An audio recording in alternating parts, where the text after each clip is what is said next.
Welcome back to the review of the Bridgewinners Vanderbilt Fantasy Challenge match. The score after two is the Bridgewinners 1, the Challengers 1. Moving on to board 3, we have Steve and Gavin in an auction up to 3 no trump. Steve, you want to go ahead and tell us about your opening and the auction?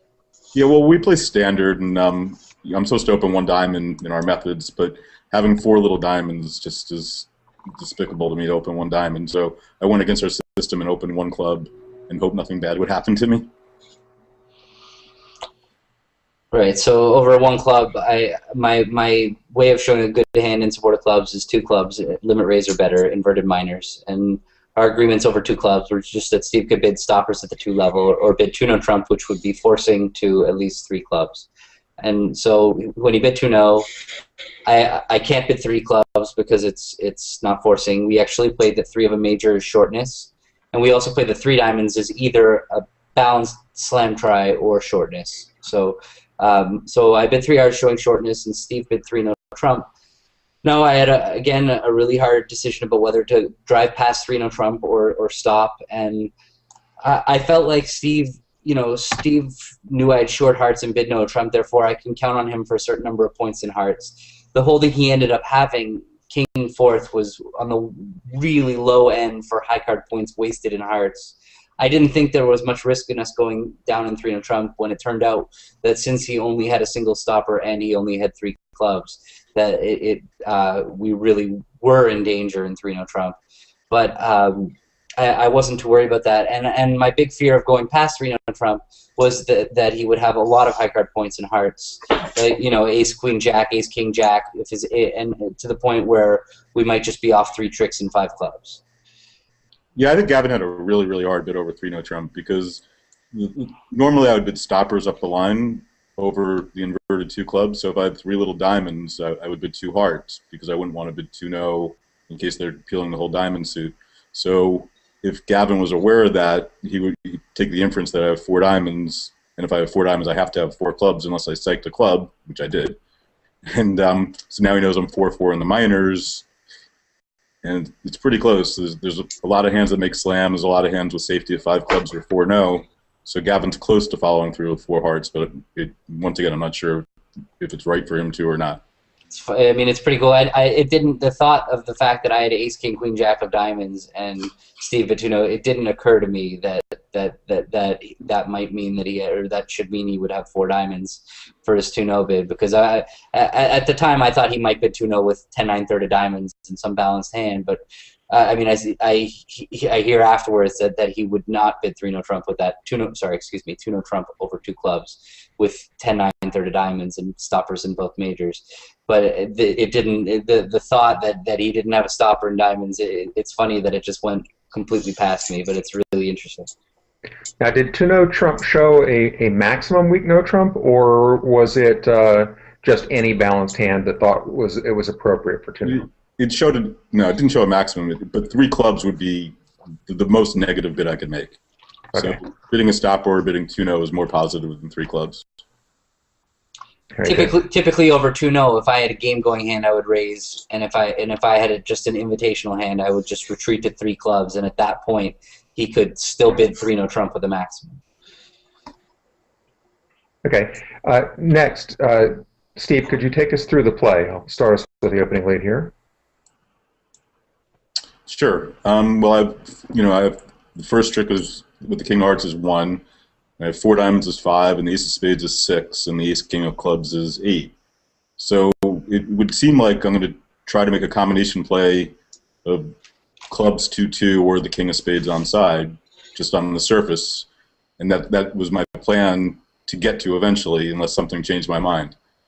So I decided to play on diamonds first to get more information, and then on the second round of diamonds, when Danny pitched, and I found out diamonds were 4-1, it changed it a little bit. So now I'm still inclined. There's still a pretty good reason to play for clubs to be 2-2, but I'm not so sure. I'm certainly, if they're 3-1, I know which way I'm going to play them. So I think I cashed another diamond here. And now I might as well keep my options open for over tricks and not cash the diamond, leave the entry to dummy, and play the king of clubs and see what happens. And now I'm at a decision point because I could play a club to the ace and play clubs to be 2-2 or the king of spades on, which was the original combo. Or I could finesse in clubs and try to make a bunch of over tricks. And I just decided that there was, between restricted choice and knowing that Danny would be 5-5 in the majors or 6-4 in the majors if clubs were 2-2, that increased the chances of the king of spades being offside. So I went for the restricted choice club play. And it worked very nicely. It did. I was pretty happy to see that. It was. I mean, when I saw Steve's hand, I was pretty bummed about playing in 3-no trump because there's jeopardy. 3-no trump and 6 clubs weren't very different contracts, and obviously 6 diamonds was also a great contract. But when clubs went 3-1, and I saw diamonds 4-1. What started when dummy came down and we're in 3-no trump and it looked like a terrible position. Now the breaks made it entirely possible that the opponents would reach 6 diamonds, which I would think if you could play diamonds from south, if they open a diamond, I mean it's an exceptionally good contract, but it doesn't make because they can make the ace king queen jack of diamonds hand rough by leading a heart, and now they've got a lot of work to do. Maybe it makes anyway, but I don't think so because you don't have an entry and don't have a way of drawing trumps and then ending up in dummy to enjoy the clubs. The reason, Gavin, you know why 6 diamonds doesn't make is because the bridge gods protect people who don't open 1 diamond with 4 to the 7. Yeah. Very good. Okay, so now at this point you're just cashing your over tricks. So club to the ace, diamond back to the ace, and now you run your 3 clubs. Mm-hmm. 2, and then the last club. And now there's 2 cards left. Can you tell us about the end position? Yeah, it's pretty much. He was a fish, pretty much. I was pretty much a fish. Yeah, I mean, when the ace hearts got pitched, you know. They discarded very well. If the king of spades was offside, I would have been really annoyed to lose that trick, but I just felt like playing the spade to the ace. But I probably should have played a spade to the queen, and I think Gavin was right. I was a fish. Fish. Okay, very good. You still took 12 tricks for plus 490 on the board. It's true. At the other table, they were playing weak no trumps, and so South opened a weak no trump. Ari or Eugene, you care to take us through their auction? Well, yes. Ari passed, and then 2 spades was alerted as a transfer to clubs, and then I had a difficult decision to make. First, Ari and I hadn't discussed what this double meant, and second, I was concerned that the auction would go pass 3 clubs, pass to me, and holding 2 good holdings in the majors, and with a partner who could have around 12 to 13 points, he may not see fit to balance at the 3 level, pre-balance at the 3 level. So I decided to take my life in my hands and double. I'm not sure whether it shows strong no trump values or whether it shows a spade lead direct. We hadn't discussed it, but I felt with 5 good reasonable spades and a nice hand, that double would probably be okay. And then South then bid 3 clubs, alerted as showing a good hand for clubs in context. And then the opponents bid on to 5 clubs. Hey, Eugene, I heard there's a rumor that there was like an article on defending against the weak no trump written on bridge winners, and that might have cleared up what your double would have meant. Yes. So actually, we had discussed that over a transfer, double would show, just general, strong no trump type values over 2 diamonds and 2 hearts. We hadn't discussed if that applied over 2 spades. Right. And you will see this sequence come up again later in the match.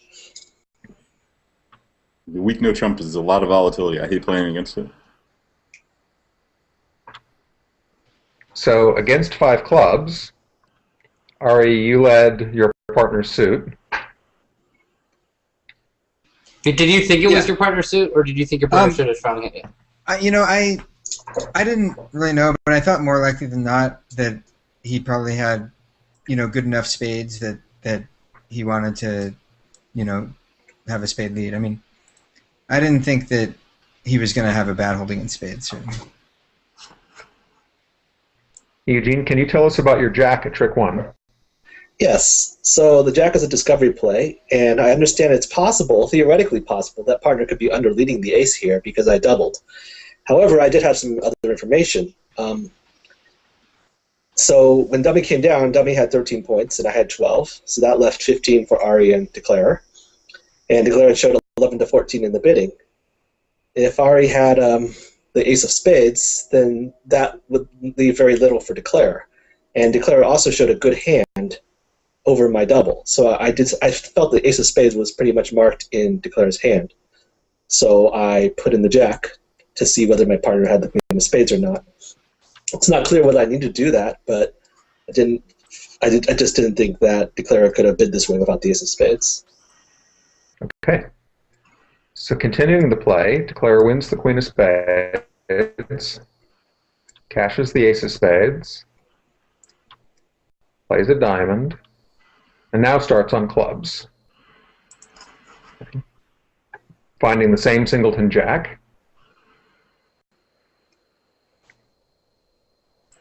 Roughs a spade, cashes a club, and claims 12 tricks.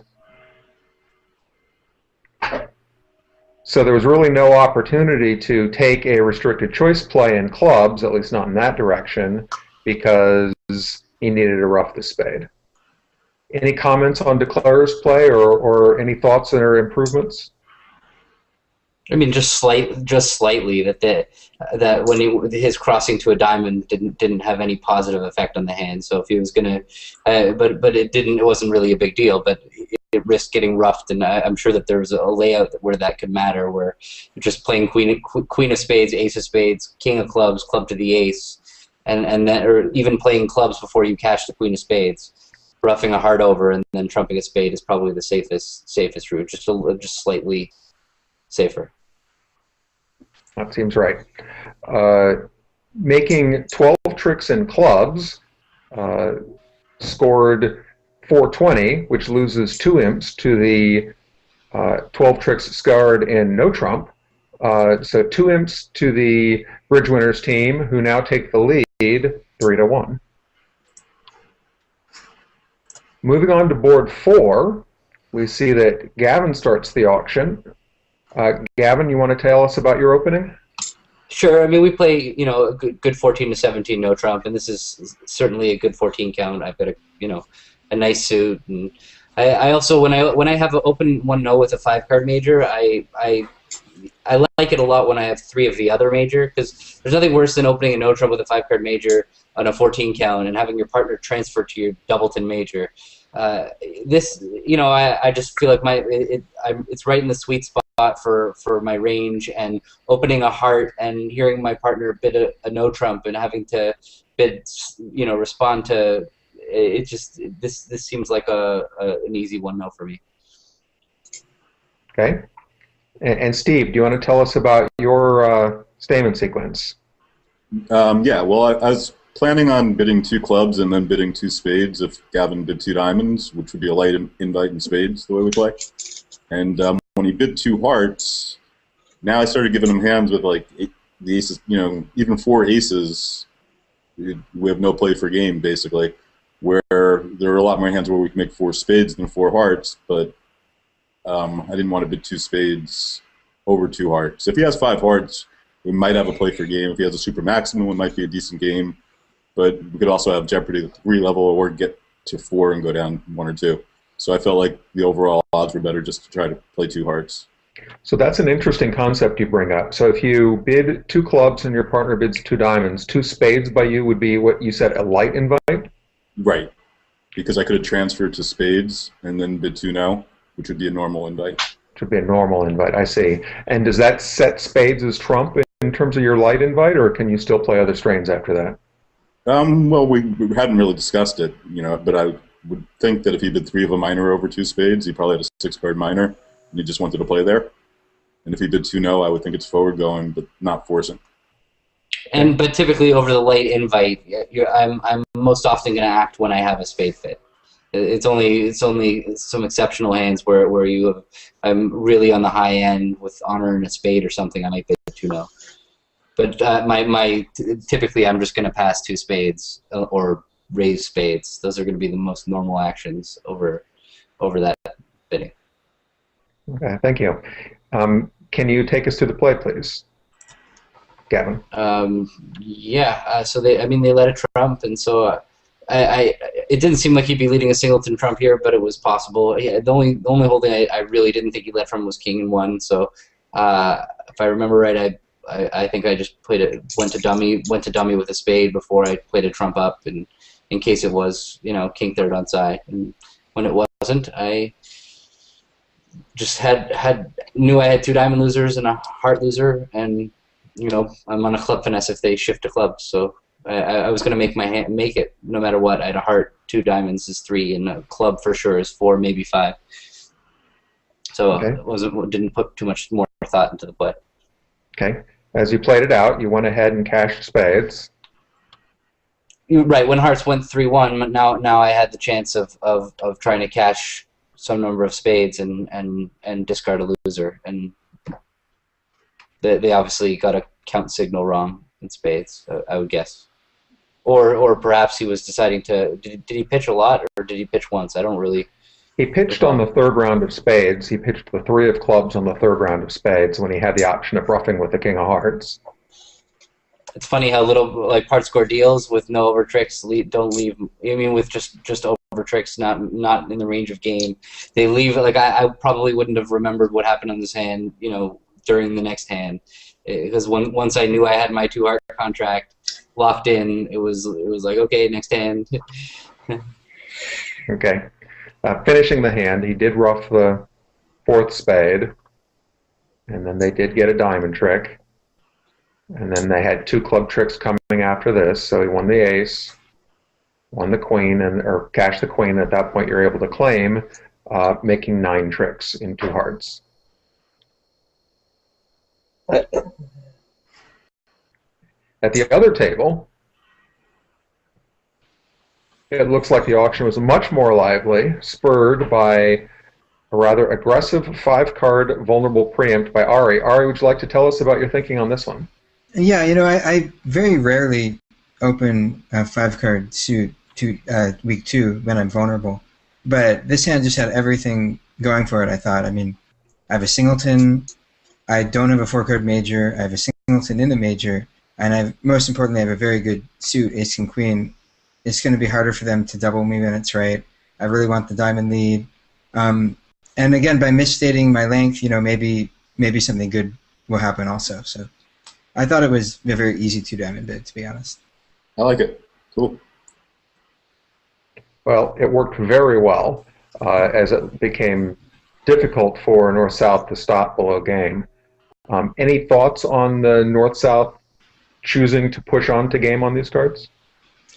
I think the 2-heart overcall is certainly normal. And then over partners 3 diamonds. South has, I think, a very normal 3-heart bid. And I think North has a tough decision. I looked at this afterwards and I thought, maybe, he can judge to pass because he has, a 7-loser hand, which is not too much more than what he, what he started with. But I mean, he also has a 14 count. Yeah, sorry. Sorry. I don't know. I mean, I thought that if I were in her position, I can't say for sure if I would have bid or passed, because you're always taught to why play 3 hearts when you can play 4 if it's close. And certainly she must have had some hope on the opening lead of the 5 of spades. Eugene, can you tell us about your thoughts on the opening lead? Well, yes, I was under the same impression of everyone else at the table that Ari had 6 diamonds for his opening bid. And I didn't see the necessity of leading a diamond on the go. I thought, given that I held King 10 third of hearts, it might be right, I thought, to lead my short suit and see what happened then. Especially since I had the ace queen of clubs as well, so that the clubs were controlled. Okay. So declare won the spade, and then try to heart finesse. And then you shifted. So Yes. are there any implications about your choice of card in your shift? I think our general style here is that the nine of diamonds would show, my card here would show the attitude about the suit led. Sorry, the diamond suit. But it's not clear about whether it would show spades or clubs. And after I led the nine of diamonds, I realized that Ari might think that I want a spade ruff, which was that would have been a mistake. But I also was thinking about the hand pattern at this point. Ari had shown up with one heart, so Declare had 5 hearts. And I assumed Declare had 1 diamond and not 2. So it looked like Declare was probably 3-5-1-4. If Declare were 4-5-1-3, I think she would have probably doubled rather than overcalled. So it looked like even if the spades ran, Declare didn't have enough pitches, didn't have enough club pitches, so it was probably okay. But so with 7 black cards following the 5 spades, Declare would be left with 2 clubs at the end. Yes. Excellent. So that's why I shifted to the 9 of diamonds, and then when Ari won the Queen of diamonds, I knew he had very good diamonds, and then he led another top diamond, and I was surprised to see Declare not rough. At this point, my 4 of diamonds play was suit preference. It told Ari which suit I wanted him to shift to, and so I played the 4 of diamonds, asking for a club shift. Very good. And just to say, I really needed that signal because, I was expecting partner to lead a diamond on the go. I went out of my way to open this hand. When he led a spade, I thought that he could very easily have a singleton. It was completely consistent with everything. So I really needed him to give me a suit preference signal on the second diamond. When you let a spade, you're like, wow, I'm really glad I opened 2 diamonds on ace, king, queen, 5th.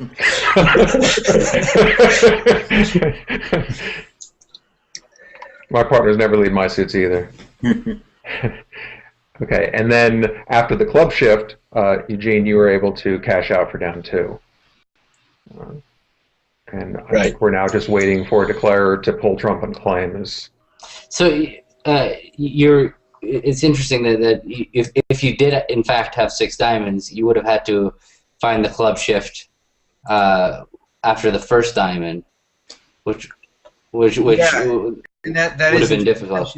Especially since I wouldn't know Eugene's count, right? Because his 9 of diamonds was just attitude, so I don't know that he has 3 or if he has 3 or 4.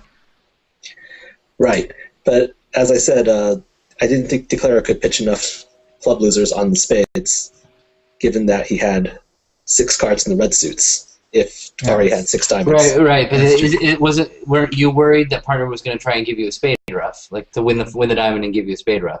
No, but Eugene's saying he was safe because if Ari had 6 diamonds, Declare would be 3-5-1-4. Otherwise, he would have made a takeout double 2 diamonds. 3. He would have made a takeout double. And excuse me. I thank you. With a singleton diamond, North would be known to have 6 red cards, therefore 7 black cards. So at the end of 5 rounds of spades, he would still be forced to have 2 clubs, no matter how his black cards were divided. Cool. And John makes a good point here. When you're trying to count, declarer's shape, or how many is it safe if partner tries to cash another diamond, or do we have to cash all of our tricks right away? You don't actually need to know declarer's entire shape. Just knowing that she has 7 or 6 or 7 cards in the 2 black suits is enough to say, okay, after 5 rounds of spades, she'll have 2 cards left. That's sort of the way I think of it. Okay, excellent hand, awesome. So the Bridgewinners team scored plus 140 and plus 200 for plus 340, which was win 8, bringing their lead in the match to 10 imps for a score of 11-1.